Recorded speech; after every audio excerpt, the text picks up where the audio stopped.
গাজা জুড়ে ইসরায়েলি হামলায় একদিনে আরও ৭৪ ফিলিস্তিনি নিহত হয়েছে। ইসরায়েলি অবরোধে হাসপাতালগুলোতে জ্বালানি ফুরিয়ে যাওয়ায় তৈরি হয়েছে মারাত্মক চিকিৎসা সংকট।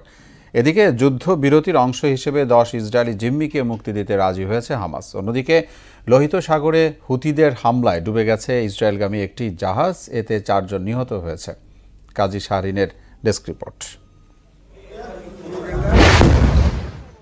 যুদ্ধবিরতির আলোচনা চললেও গাজায় থেমে নেই ইসরায়েলি বর্বরতা। লাগাতার হামলায় হু হু করে বাড়ছে মৃতের সংখ্যা। গত ২৪ ঘণ্টায় ইসরায়েলি সেনাদের বিমান হামলায় প্রাণ হারিয়েছে আরও ৭৪ জন, আহত হয়েছে অনেকে। স্বাস্থ্য মন্ত্রণালয় জানিয়েছে ২১ মাসের লাগাতার হামলায় প্রাণহানি ছাড়িয়েছে ৫৭,৬০০।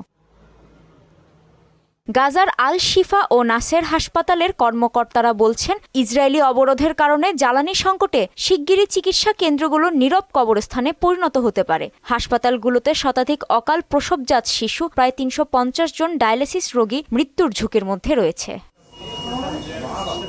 এদিকে যুদ্ধবিরতির অংশ হিসেবে ১০ ইসরায়েলি জিম্মিকে মুক্তি দিতে সম্মত হয়েছে হামাস। গাজা থেকে ইসরায়েলি বাহিনী প্রত্যাহার এবং স্থায়ী যুদ্ধবিরতির প্রকৃত নিশ্চয়তাও চেয়েছে সংগঠনটি। কাতার এবং মার্কিন যুক্তরাষ্ট্রের মধ্যস্থতায় বুধবার এই সিদ্ধান্ত নিয়েছে হামাস। অন্যদিকে ইসরায়েল বিরোধী মন্তব্যের জেরে জাতিসংঘের বিশেষজ্ঞ ফ্রান্সেস্কা আলবেনেজের ওপর নিষেধাজ্ঞা আরোপ করেছে যুক্তরাষ্ট্র।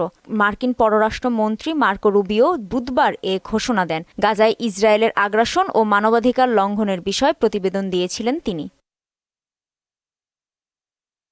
ওদিকে ফিলিস্তিনিদের প্রতি সংহতি জানিয়ে লোহিত সাগরে গ্রিসের মালিকানাধীন ইটারনিটি সি নামের পণ্যবাহী একটি জাহাজে হামলা চালিয়ে ডুবিয়ে দিয়েছে হুতি বিদ্রোহীরা। এতে ৪ জন নিহত ও ১৫ জন নিখোঁজ রয়েছে।